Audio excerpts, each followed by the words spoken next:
Queria, obviamente, começar por agradecer à Porta 33, também ao Plano Nacional das Artes, o convite, o desafio. Eu tenho que admitir que a minha primeira reação para o Maurício, estou habituado a fazer algumas intervenções em público para falar de coisas que gosto, como até agora tem acontecido nos 2 dias, mas quando o Maurício me diz 3 dias, eu assim, não pode fazer isso num dia. Pronto, agora percebo o porquê dos 3 dias, percebo o enquadramento ao qual não estou habituado, mas que me tem sido muito positivo e, portanto, obviamente, um grande agradecimento à Porta 33, também um agradecimento a todos os que ainda resistem depois destes dias cheios de emoções e explicar que eu vou ter que negociar convosco aqui algo, que é no programa que eu recebi inicialmente, estava previsto terminarmos às 6, como ontem aconteceu.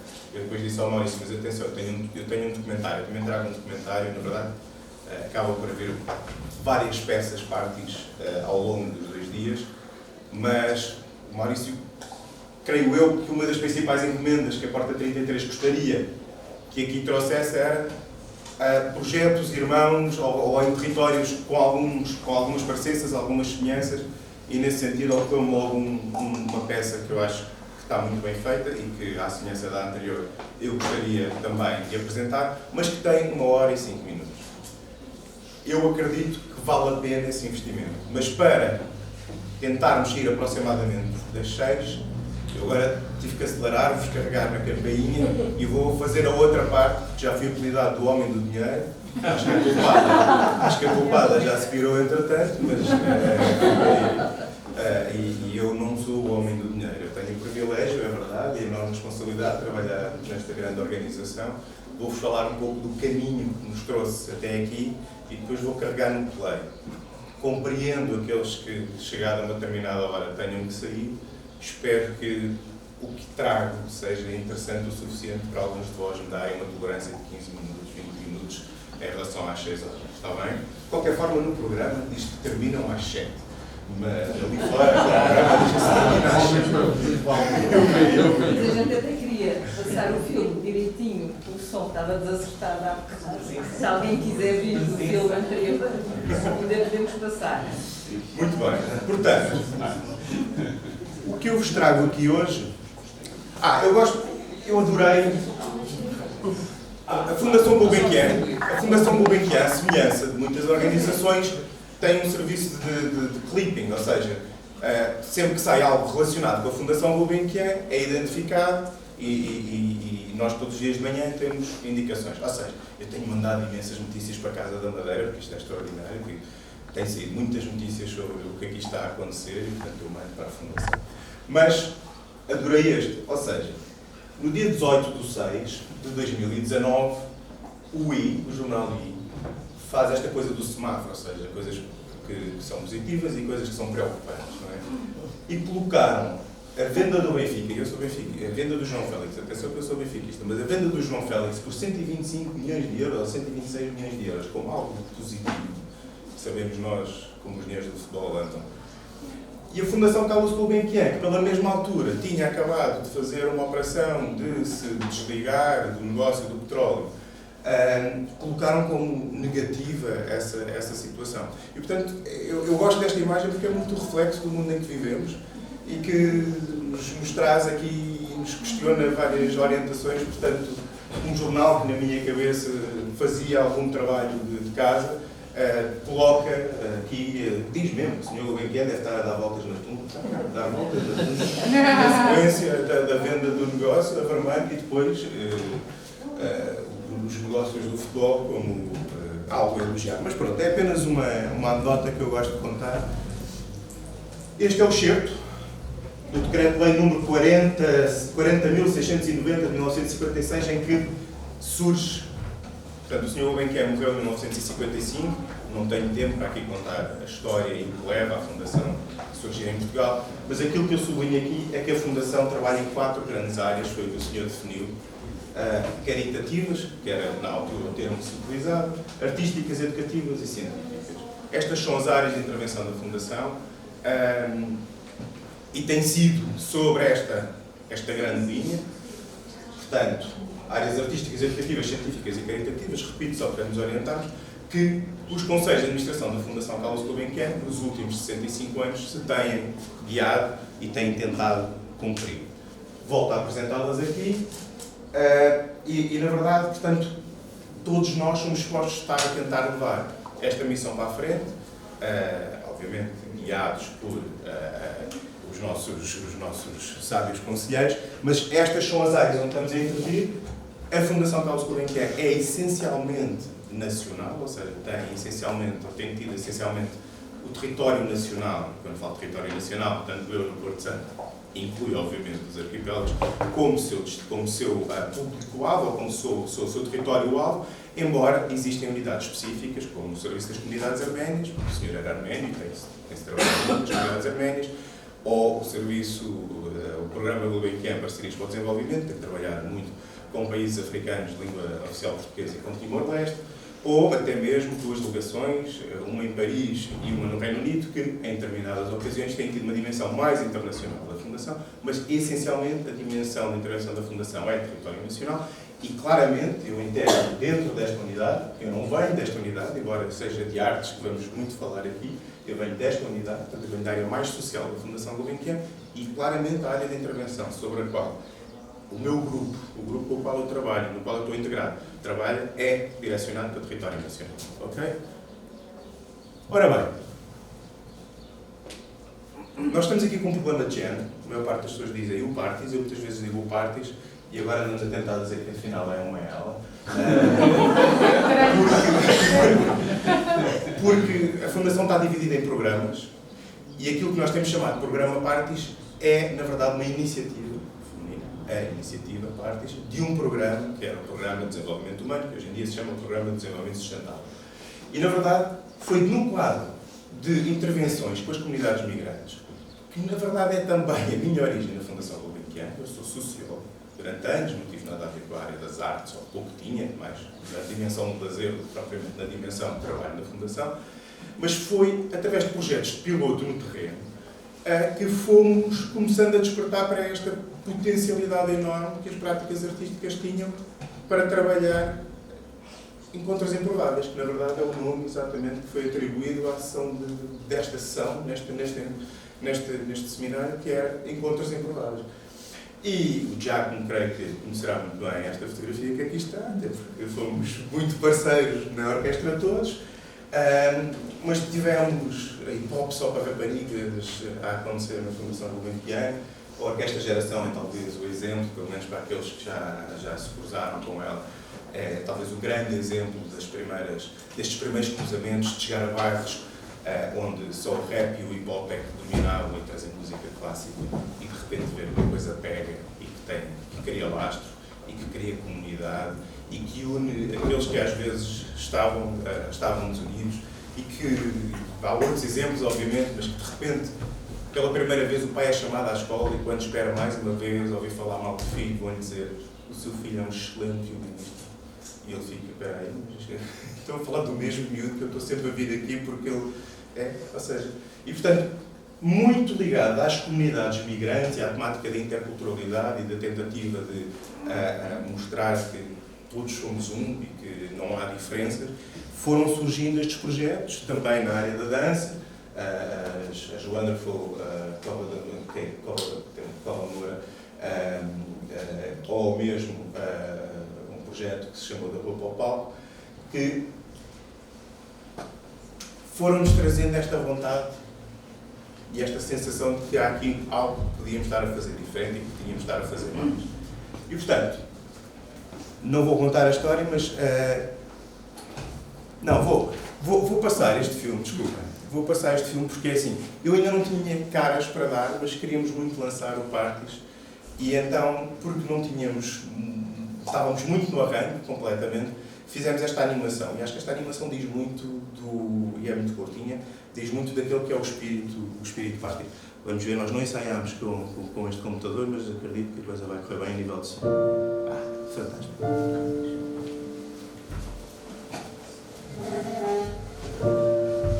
A Fundação Carlos Gulbenkian é uma instituição portuguesa dedicada à arte,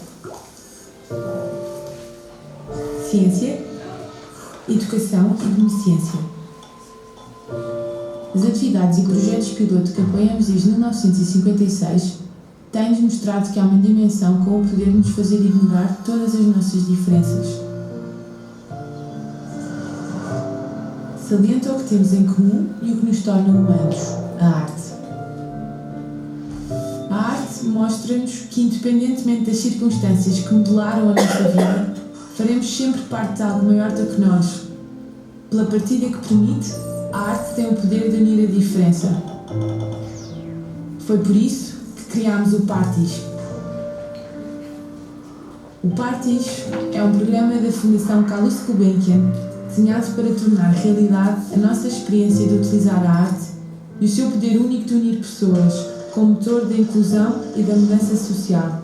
O Partis é um programa que viabiliza projetos que usem as práticas artísticas, música, fotografia, vídeo, dança, teatro e circo, como ferramentas para criar pontes entre comunidades que habitualmente não se cruzam. Dentro de cada um. Nós na altura ainda não sabíamos que íamos mudar o género à criança. Mas na verdade esta questão de criar ferramentas para unir pessoas que habitualmente não se cruzariam é, na verdade, a grande gênese de tudo isto. E em 2013, de uma forma muito consciente, decidimos avançar para um concurso. A área na qual eu trabalho na Fundação, ou seja, a Fundação tem duas grandes formas de intervenção. Ela trabalha diretamente com os públicos que a visitam, vamos pensar nos concertos da orquestra, vamos pensar nos museus, nos serviços educativos, ou seja, tem os seus públicos próprios, ou tem uma dimensão de distribuição, vamos pôr assim, de verbas, seja através de bolsas de estudo, seja através de subsídios. Eu trabalho na área dos subsídios, nesta tal distribuição de verbas, mas não fiquem na vossa cabeça aquela ideia do tio Patinhas, que enxoval de moeda, e que a coisa é tão simples quanto isso. Não é, tem todas as suas regras, mas é dentro dessa área que nós trabalhamos. Dentro dessa área, nós podemos trabalhar de duas formas. Como eu estava a trabalhar antes, naquelas imagens que vocês viram, que é organizações que nós sentimos que estão a fazer um excelente trabalho e que nos abordam, ou que nós abordamos a eles e dizemos vamos trabalhar em conjunto, ou aquilo que nós criámos em 2013, que é um concurso. Um concurso tem um regulamento, tem um formulário, tem um júri e, na verdade, cria a hipótese de qualquer estrutura que se enquadre e que consiga apresentar uma candidatura dentro daquele formato, uma boa candidatura, poderá vir a ser escolhida. Ao contrário da Fundação estar a trabalhar no círculo curto, quase fechado, daqueles que já conhecem ou que a conhecem ela. Okay? Portanto, é uma tentativa, utilizando uma palavra já de ontem, de democratizar o acesso aos fundos da Fundação Gulbenkian, criando regras iguais para todos. E acreditem, porque eu tenho testemunhado, que são mesmo iguais. Porque senão o Hugo Andrade não tinha entrado no parque. Porque o Hugo Andrade não era conhecido da Fundação Gulbenkian e a verdade é que entrou. E, portanto, tenho assistido às reuniões do júri, que tem pessoas de dentro e pessoas de fora da Fundação, e tem verdadeiramente sido um primado da qualidade. Mas começámos de uma forma bastante simples. A Madalena estava connosco nessa altura, com dois projetos, uma dimensão de subsídios, uma vontade desde o início de fazer avaliação, monitorização e avaliação, e uma vontade de fazer capacitação, inicialmente muito focada em encontros de projetos. As coisas foram evoluindo, fizemos a primeira edição, depois abrimos a segunda, e neste momento já temos este histórico todo, que vos posso dizer, apoiámos 17 projetos no primeiro ciclo de 3 anos. Nós acreditamos em apoios prolongados no tempo, acreditamos que a transformação se faz com o tempo, acreditamos que é muito importante ambicionarmos momentos de excelência de apresentação, mas também acreditamos que esses momentos de excelência de apresentação devem fazer parte do processo e não ser necessariamente o fim do processo. Isto pode ser questionado. É a forma como estamos nesta área. Não estamos a questionar minimamente que não haja artistas que veem o fim do processo como o momento da apoteose. Ontem, já falei com o Giacomo ao jantar ontem sobre isto, gostei muito de ver a Marta falar da continuação do pós-apoteose, portanto, a Marta do Largo Residências, dizer a continuação do acompanhamento que se faz. É exatamente isso que nós queremos. Não queremos, e fizemos esse erro. Cá viram aqui umas meninas do Hip Hop Batom. elas saíram da Fundação Gulbenkian, se apresentarem no anfiteatro ao ar livre, absolutamente convencidas que a partir dali ia ser tudo com cachê, ia ser tudo maravilhoso. E era exatamente o que o Hugo disse agora. Elas receberam imensos convites, todo o disco delas era em torno, todas as letras delas eram em torno da violência contra a mulher e de combater a violência contra a mulher. E elas receberam imensos convites e nem a deslocação lhes podiam pagar, nem um lanche tinham para elas. E foi uma desilusão imensa porque nós percebemos, naquela altura, que nem nós, nem quem estava a trabalhar diretamente com elas as preparou para aquilo que infelizmente é a realidade das estruturas, das escolas, das nossas instituições. E portanto temos sempre vindo a acumular conhecimentos crescidos, temos tentado, com as aprendizagens que tiramos, fazer sempre uma edição mais apurada seguinte, ainda assim sempre conscientes que vamos sempre melhorar e vamos sempre fazer ajustes nas edições seguintes. Portanto, entretanto, conseguimos abrir concurso um ano mais cedo neste ano e apoiámos mais 16 projetos. Estamos neste momento no segundo ano da terceira edição do Partis e agora acontece algo bastante novo, que tenho o prazer de vos dizer, porque eu não iria abrir concurso agora se não tivesse acontecido uma fusão entre a iniciativa Partis e uma outra iniciativa da Fundação La Caixa, que tem sido desenvolvida em Espanha, mas que agora também vai ser desenvolvida em Portugal, que se chama Art for Change. E, portanto, vamos abrir, se tudo correr bem, esta próxima segunda a 8, vamos abrir novamente concurso com candidaturas para serem desenvolvidas no período de 2021 a 2023. Pronto, isto é mais ou menos um histórico. Agora vamos... como é que nós estamos a trabalhar? Efetivamente temos os subsídios, temos a monitorização e avaliação. Por exemplo, quando a Madalena esteve connosco, só avaliávamos a parte social.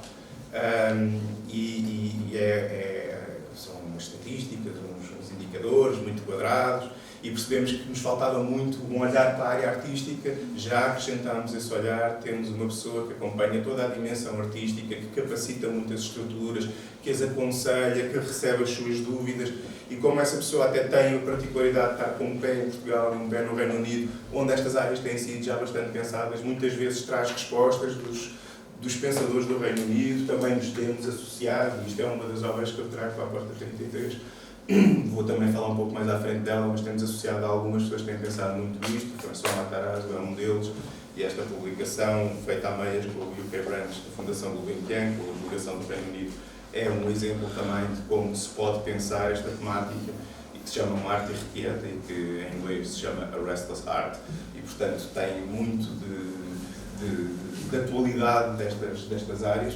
Portanto, temos vindo a tentar, portanto, produzir algum conhecimento, fazer muita capacitação e formação, desenvolver redes. Eu vou falar um pouco mais sobre esta temática, acreditando que estamos a impactar nas ditas 4 áreas que vos apresentamos. Embora se saia da área social, e já agora um parênteses, a La Caixa vem da área artística, portanto o programa em Espanha vem da área artística, nós vimos da área social da Fundação Gulbenkian, mas neste momento, até aquela ciência que aparece lá, como é que vocês estão a fazer ciência não tem que ser só na nossa leitura, análises com ratinhos e borboletas, essas coisas, não. Ciência pode ser também, todas as teses de doutoramento e de mestrado têm sido feitas em torno do Partis, todos os livros e os relatórios que vão sendo publicados, também falarei só um bocadinho sobre isto, mas o tempo é terrível, mas esta dimensão de conjugação de várias peças é aquilo que temos estado a fazer agora.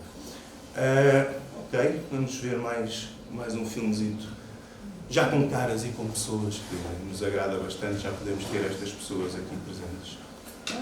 Mas não era, peço desculpa.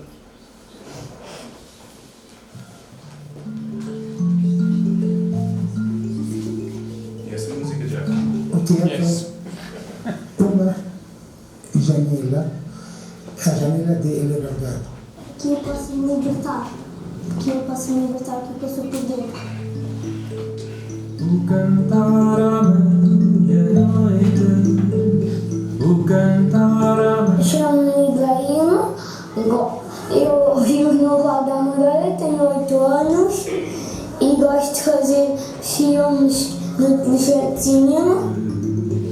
Acorda quem está dormindo, acorda quem está dormindo, alegra quem está doente. ensemble, é um grupo de amigos que fazem música e se divertem. Dois parênteses.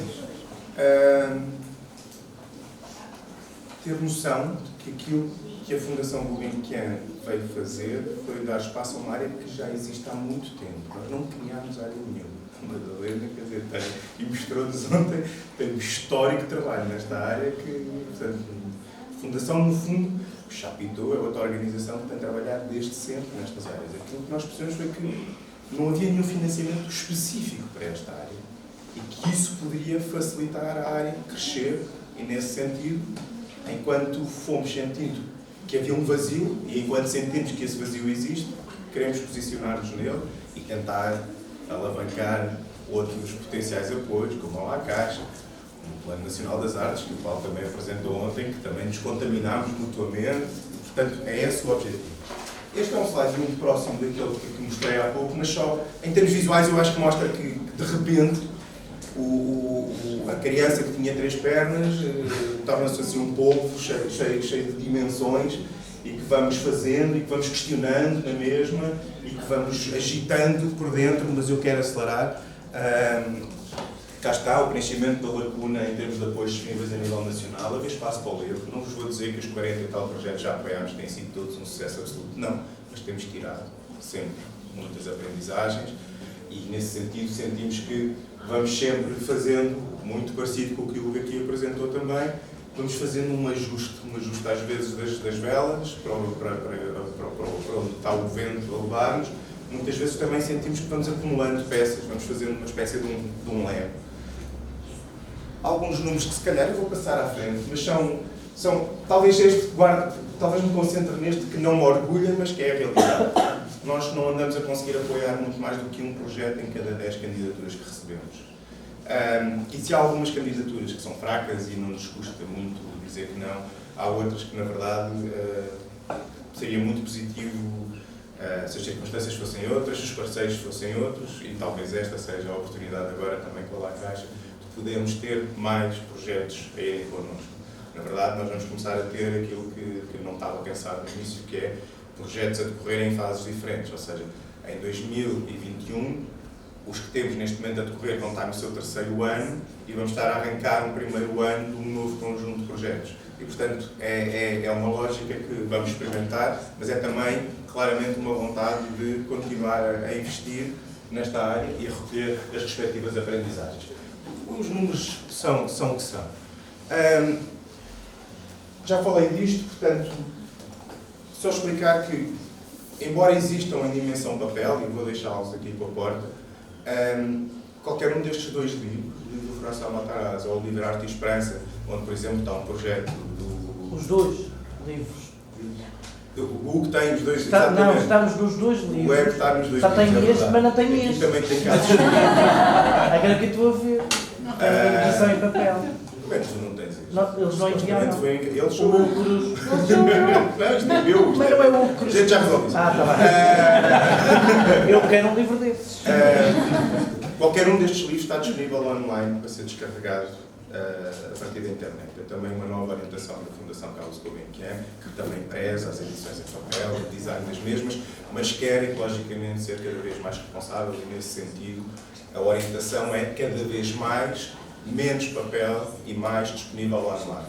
Portanto, só dizer-vos que este livro, se o quiserem adquirir, até o podem encomendar, custa 10 €.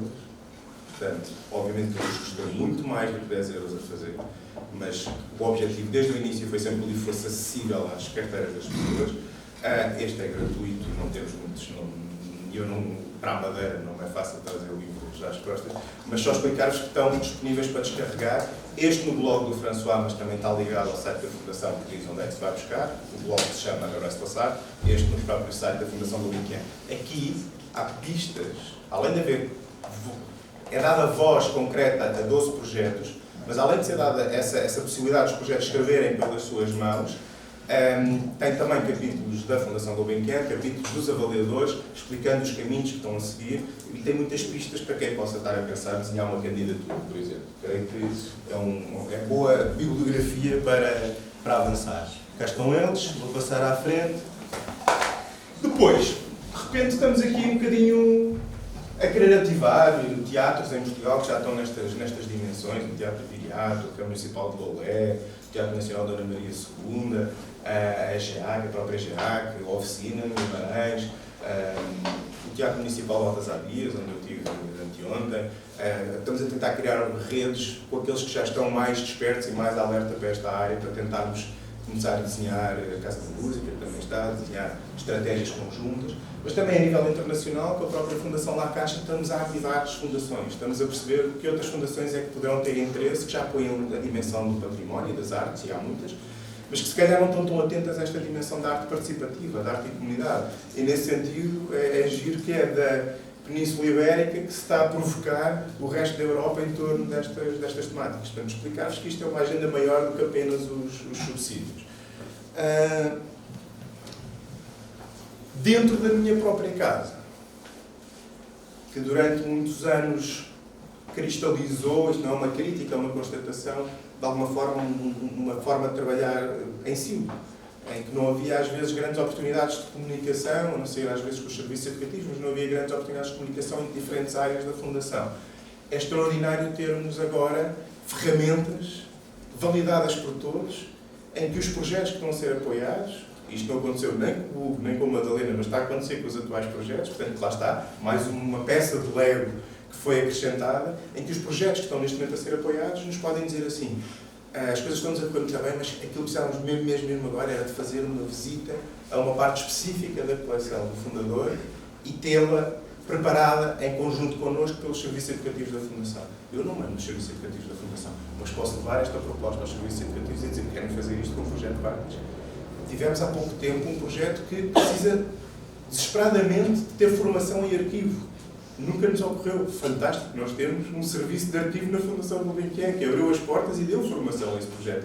Portanto, de repente, começarmos a ter outras unidades da Fundação completamente comprometidas e envolvidas nesta dinâmica partes, vamos chamar-lhe assim. E o último exemplo que vos posso dar, tinha mais, mas foi pela primeira vez a Orquestra Gulbenkian tocar dentro de uma prisão. Que nunca tinham feito. Para os reclusos, juntamente com reclusos, num quadro de uma ópera, uma grande dimensão de ópera. E ninguém nos ouve. O diretor da música até perguntou se podia deixar lá alguns músicos para não vir a O que é que nós verdadeiramente gostaríamos de fazer? Nós gostaríamos, eu sei que é também muito o vosso objetivo, que talvez a melhor forma de comparar é, se calhar há 30 anos atrás, quando alguém fazia um museu, era um bocado extravagante daquele que pensava logo nos serviços educativos. Hoje em dia é impensável fazer um museu.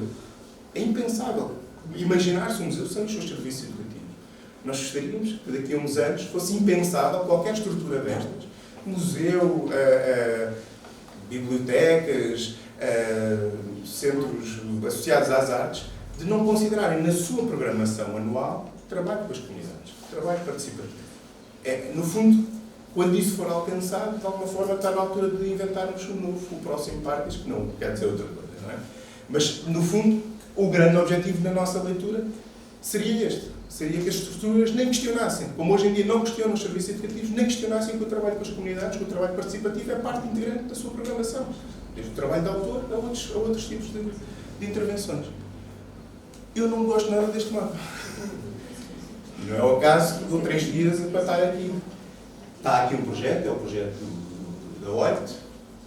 Temos aqui um núcleo interessante na zona de Castelo Branco, Covilhã, mas de resto estamos hiperlitoralizados, temos um toque de nada no Alentejo, temos vazios brutais no país. Isto é muito consequente. Nós recebemos propostas de todos estes territórios, atenção. Nas 400 e tal, já recebemos nas 3 candidaturas que já abrimos, recebemos de todo lado. Portanto, não é que a informação não esteja a chegar, mas já há falta de capacitação. E, portanto, estamos a tentar perceber o que é que também do nosso lado está por fazer, mas também temos esta missão, esta ideia. Eu lembro que me apanhei uma avioneta estranhíssima, que me levou até Bragança uma vez para ir avisar, um mês antes, que íamos abrir candidaturas, e recebemos candidaturas, mas ainda assim ainda não estão no nível que estão outros. E isso pode ser algo que nós podemos falar, porque eu percebo o desafio que pode estar aí. Mas, portanto, eu gostava de começar a encher algumas zonas do país com pontos, e e algumas zonas do país com pontos, embora eu preparo os dossiês do júri. Eu não tomo decisões, mas ajudo o júri nas decisões e respondo às perguntas que me forem colocadas.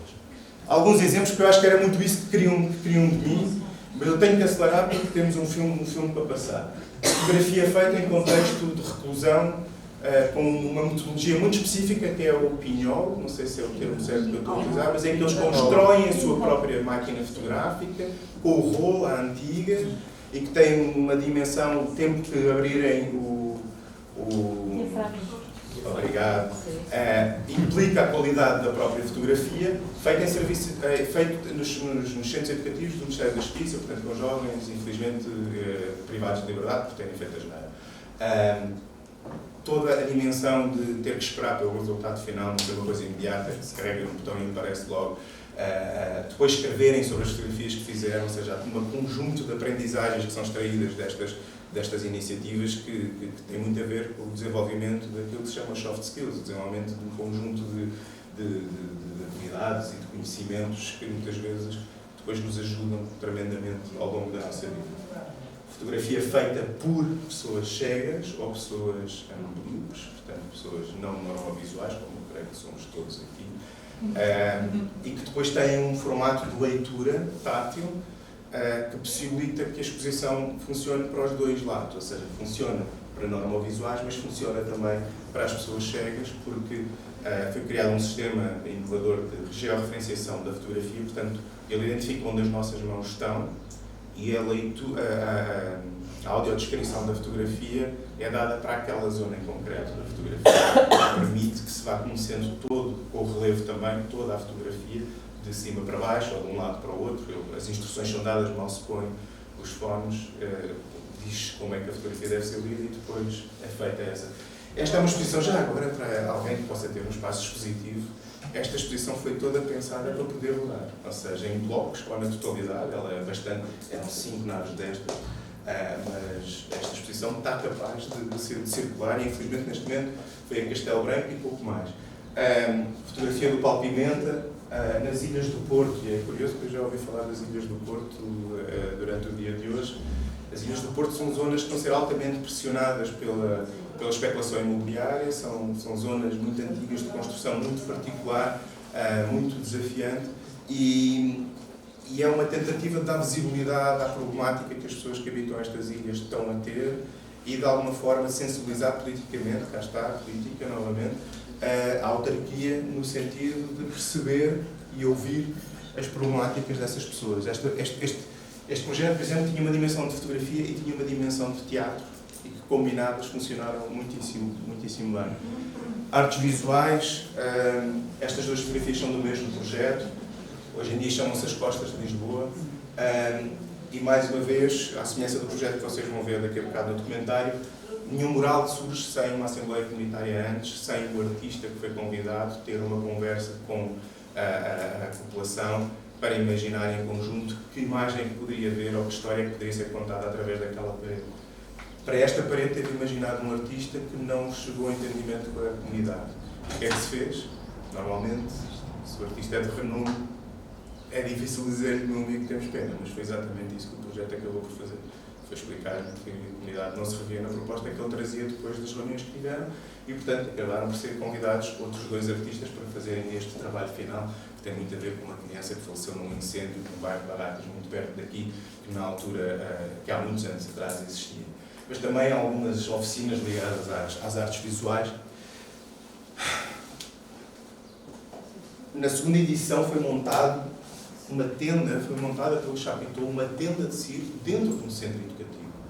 Um espaço que permite àqueles jovens que estão numa situação, eles fizeram a geneira, atenção, portanto, não estou aqui a desculpá-los, mas que lhes permite durante 1 hora, 2 vezes por semana, entrarem num espaço de liberdade e de criação e pronto, obviamente estão sempre cercados por aquela, mas estão dentro de uma tenda, já não estão a ver o arame farpado, já não estão a ver os seguranças com a mesma força com que vêm, portanto, é trazer, por exemplo, neste caso, a linguagem do circo, através de Chapitou, para dentro de um centro educativo e permitiu-lhes criar. A Cláudia Nova foi a pessoa responsável por este projeto enquanto direção artística. O primeiro ano ela deu as pistas, no segundo e terceiro ano as criações foram completamente dos jovens, totalmente deles, porque eles foram percebendo e foram criando e foram falando, e já eram eles que criavam as apresentações e aquilo que queriam mostrar.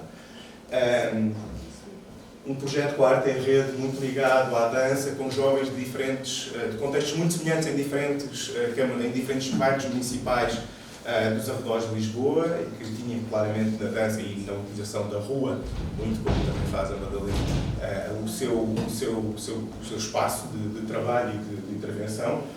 Ou um projeto da primeira edição do Partis, que pôs jovens de classe média inscritos na Escola de Dança de Leiria, a Escola de Dança da Clara Leão, em contacto com as danças ciganas e com as crianças ciganas, e que aos poucos foram aproximando. Peço desculpa. Houve um trabalho grande de apresentar as danças de uns e dos outros aos outros, de começar a apresentar os rapazes, primeiro só com formas recortadas que eles fizeram uns dos outros, depois contactando realmente, e depois montando algo em conjunto, em que todos, também os pais, as famílias da comunidade cigana, depois se reviram no resultado final de um trabalho que claramente pensou muito bem o processo de aproximação de grupos que estavam muito próximos em termos residenciais, mas que praticamente não se dialogavam, e com a dança foi possível trabalhar nesse sentido. Ficção e documentário, já viram há pouco umas imagens e o Ibrahim a falar, parece que ele está a falar, mas ele não mexe a boca. O Ibrahim, aquilo é assim uma coisa. Mas os Filhos de Lumière fazem um trabalho extraordinário, trazendo o cinema, o manuseamento das ferramentas do cinema, o pensamento, a escrita criativa e o pensamento no sentido de trabalhar em jovens de vários contextos, e aquele ponto que aparecia ali em Mursa, no Alentejo, é deles, portanto, aquele único ponto que nós temos, tal como só temos um ponto na Madeira, a sul, ali da zona de Setúbal, é o único ponto que nós temos, é dos Filhos de Lumière. Onde as oliveiras crescem, os homens não morrem, é o documentário que nós vamos ver, não vou falar sobre, porque vamos ver exatamente o projeto. Este é um filme de ficção feito por não profissionais, com a Terra Treme, em que, pronto, são as várias linguagens e capacitá-los. Muita gente está atrás da câmara também, porque não se sente confortável a expor-se em frente à câmara, mas trabalha na dimensão toda de produção associada, mas em jovens de bairros periféricos da cidade de Lisboa. Na música temos imensos exemplos, é impressionante. Por um lado temos muito pouco arte plástica, ao contrário da La Caixa, em Espanha tem imensa arte plástica, e eu até já me questionei, até já organizei um evento com a Biblioteca de Arte sobre isto, mas na verdade continuamos a ter poucas criaturas na área da arte plástica.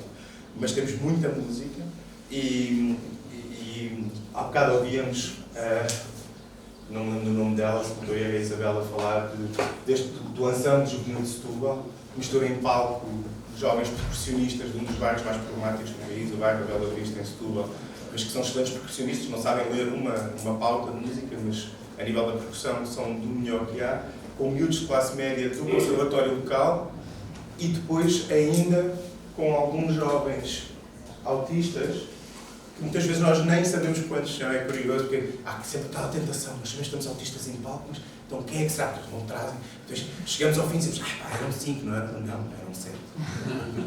E é extraordinário ver como eles em conjunto trabalham de uma forma absolutamente maravilhosa. O projeto Mãos que Cantam, que já veio aqui ao Teatro Municipal do Funchal, um coro de pessoas surdas, que através de uma nova língua, de uma nova interpretação gestual da música, mostra que é possível haver coro de pessoas surdas, e de repente temos a tocar, a interpretar com membros da Orquestra Gulbenkian e membros do Coro Gulbenkian, com oportunidades que se criam, desafios que se fazem e que acabam por acontecer. Um projeto absolutamente extraordinário da Orquestra de Câmara Portuguesa, com a Sérgio Oeiras, onde a música tem sido claramente a ferramenta, veículo e a criação de instrumentos adaptados, que é absolutamente extraordinário. Mas com a escrita de peças especificamente para um universo muito desafiante através da música. Ou, imaginem, uma tuna académica a trabalhar com pessoas com problemas de saúde mental, nomeadamente esquizofrenia, e um trabalho absolutamente extraordinário que dali sai, quando às vezes a tuna académica é tão estigmatizada, mas são todos estudantes da área da saúde, e que para eles tem toda a lógica de também avançar, e nessa outra dimensão da sua mais, vamos chamar-lhe a dimensão mais de farra da universidade, poderem estar também a trabalhar questões ligadas àquela que será a sua profissão futura. Estou mesmo a chegar ao fim, mas não queria deixar de falar de mais, acho que tenho mais 2 slides. Ópera tivemos 2 projetos de ópera organizados pela mesma estrutura, no mesmo local, em 2 concursos consecutivos. Vocês aqui veem o Diogo, que falou há bocado, estava a cantar há bocado, está aqui. E aqui há um dos momentos mais maravilhosos que eu alguma vez testemunhei na Fundação Gulbenkian, que é quando vem a segunda peça à Fundação, no grande auditório, há um momento em que, obviamente, isto foi tudo decidido pelo coordenador artístico, em que as luzes se apagam, em que este rapaz já em liberdade sai da plateia, se dirige à boca, não sei exatamente qual é o termo certo, mas junto ao palco, e com os ex-colegas por trás, abre-se a luz sobre o público.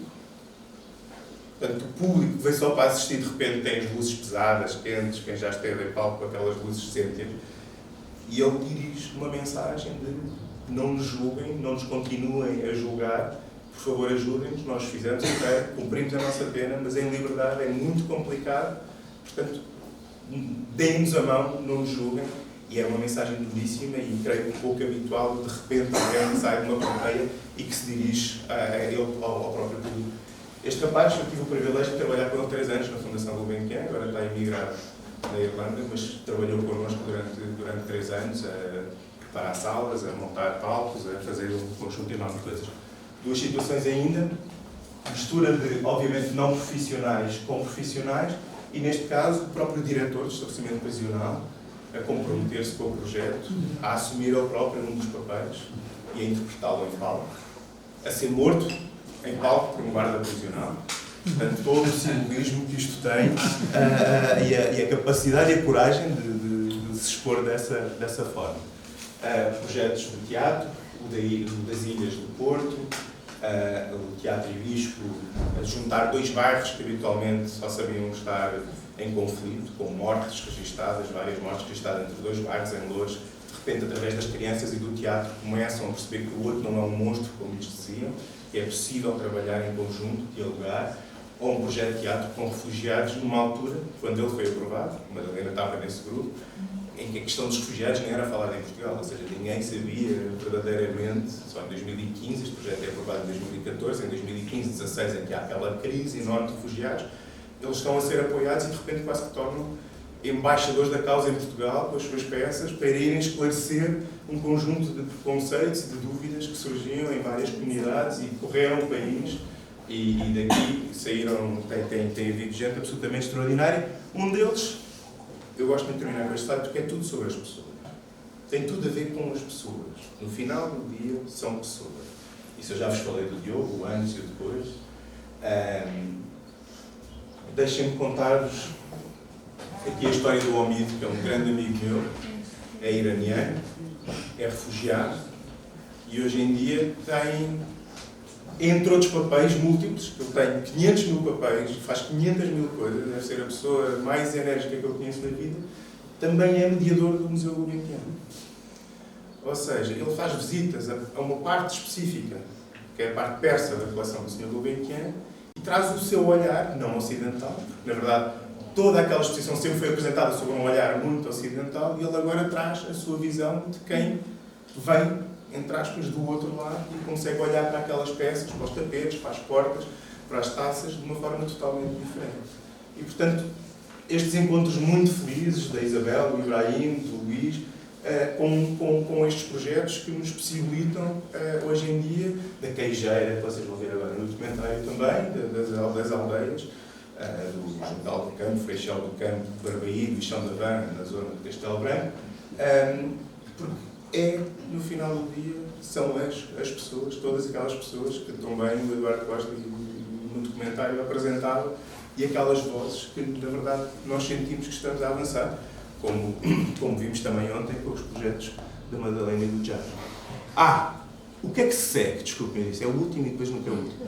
O que é que segue? Segue-se isto. Agora vamos partir a louça toda, mas é esta junção feliz, que nós estamos muito animados de podermos abrir concurso com a Fundação La Caixa.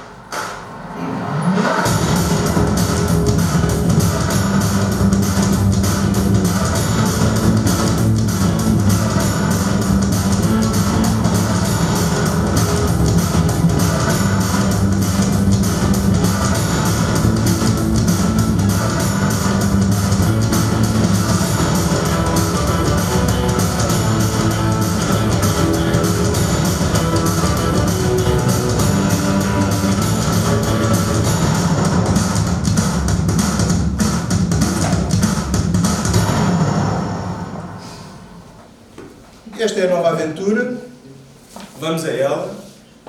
Acho que antecipámos a entrada de dinheiros nesta área em Portugal, que a Caixa possivelmente viria sempre a entrar, e conseguimos perceber que podemos, e acreditamos que juntos vamos ser mais fortes. E nesse sentido, se tudo correr bem, dia 16, procurem as novidades, porque vamos disparar, vai haver uma campanha como nunca houve, é firmar a nova marca. Eu tenho imensas resistências a gastar dinheiro em campanhas, mas já percebi que tem que ser agora, tem que ser, e o que eu quero é pelo menos projetos, obviamente. Mas pronto, esqueçam de... Mas só dizemos que estamos muito animados com esta possibilidade de continuarmos a aprender também com os nossos irmãos espanhóis e podermos injetar mais dinheiro, mais cedo do que estava previsto, novamente nesta área. Muito obrigado. Este vai passar a ser o e-mail a partir de agora e em breve este site estará live. Não tem o melhor nome, mas as negociações às vezes não vão exatamente como nós gostaríamos e tem que ser, e pronto. Mas as informações em breve estarão exatamente aqui através destes canais. Agora, vamos trazer-vos um exemplo, à semelhança do que já fez, do que a Madalena e o Jacob já fizeram também. Vamos trazer-vos um exemplo de um projeto numa zona claramente mais periférica e isolada em território nacional, que é a zona de Castelo Branco, estas 4 aldeias, e vamos perceber como é que esse projeto em concreto trabalhou no quadro da iniciativa Partis com aquela população, e é isso que vou passar já de seguida.